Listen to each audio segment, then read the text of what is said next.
नमस्कार साथियों, आज हम प्रवक्ता कृषि 2011 के पेपर को हल करने का प्रयास करेंगे ताकि आगामी परीक्षा में आप इस विषय के लिए अधिक से अधिक प्रश्नों के उत्तर सही कर सकें। प्रश्न नंबर 1 है, दुग्ध की तुलना में खीस में लोहे की मात्रा होती है। तो आपका सही उत्तर है 17 गुना। साथ ही इसमें 9 से 10 गुना बीटा कैरोटीन यानी कि विटामिन ए होता है तथा 15 से 17 गुना प्रोटीन की मात्रा होती है। दूध में सबसे अधिक कैसीन नाम की प्रोटीन पाई जाती है, जिसकी प्रतिशत मात्रा 80 से 85% होती है।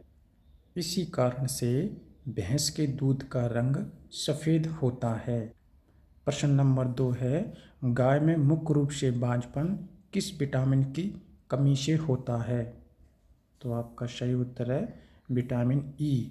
विटामिन ई का वैज्ञानिक नाम होता है टोकोफेरॉल। विटामिन के, जिसको फाइलोक्विनोन के नाम से जानते हैं, इसकी कमी के कारण रक्त का थक्का नहीं बनता है। विटामिन डी, जिसको कैल्सीफेरॉल के नाम से जानते हैं, इसकी कमी के कारण हड्डियों का टेढ़ा मेढ़ा होना अर्थात रिकेट्स नामक बीमारी हो जाती है। विटामिन ए, जिसे रेटिनॉल के नाम से जानते हैं, रतौंधी नामक बीमारी इससे होती है। इसको अन्य नाम से जैसे कि जेरोप्थेल्मिया के नाम से भी जाना जाता है। प्रश्न नंबर 3, प्लाज्मा बनी होती है। तो इसका सही उत्तर है डी। प्लाज्मा प्रोटीन, कार्बोहाइड्रेट्स तथा लिपिड्स की बनी होती है। प्रश्न नंबर 4, राइबोसोम बना होता है। उत्तर सही है सी। प्रोटीन तथा आरएनए से मिलके बना होता है।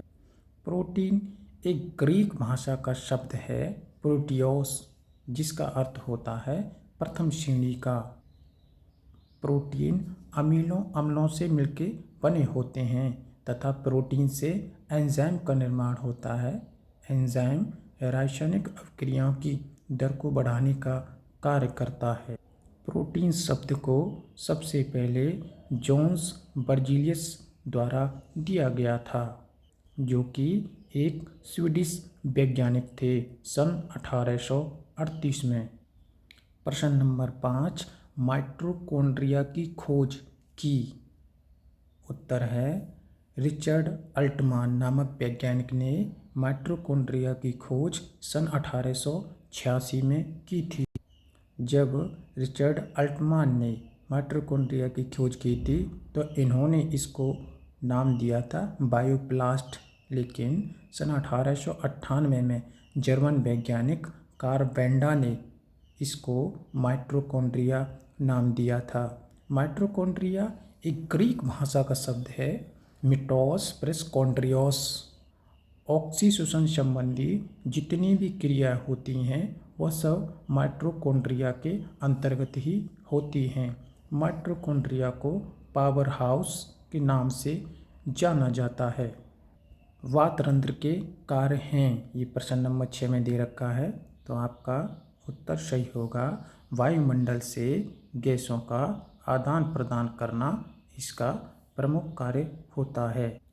वातरंध्र द्विबीजपत्री पौधों के तनों और जड़ों की छालों में पाए जाने वाला एक ऊतक होता है जो गोलाकार, अंडाकार या लंबवत पैच के रूप में दिखाई देता है।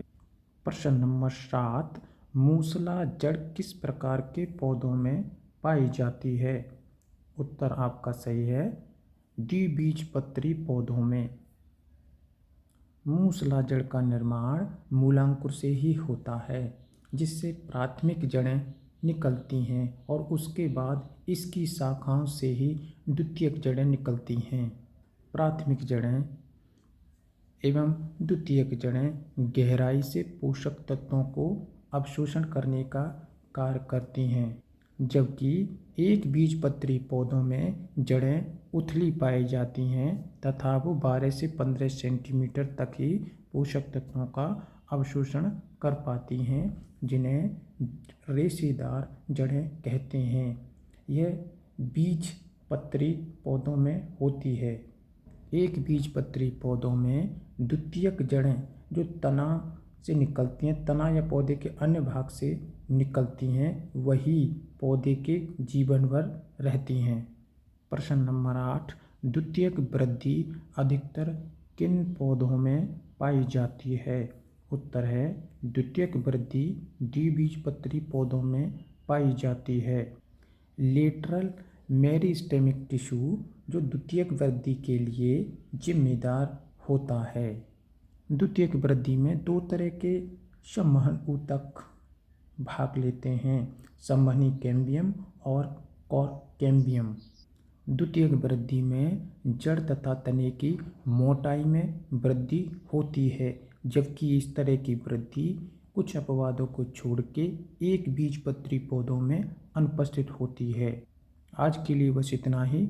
धन्यवाद।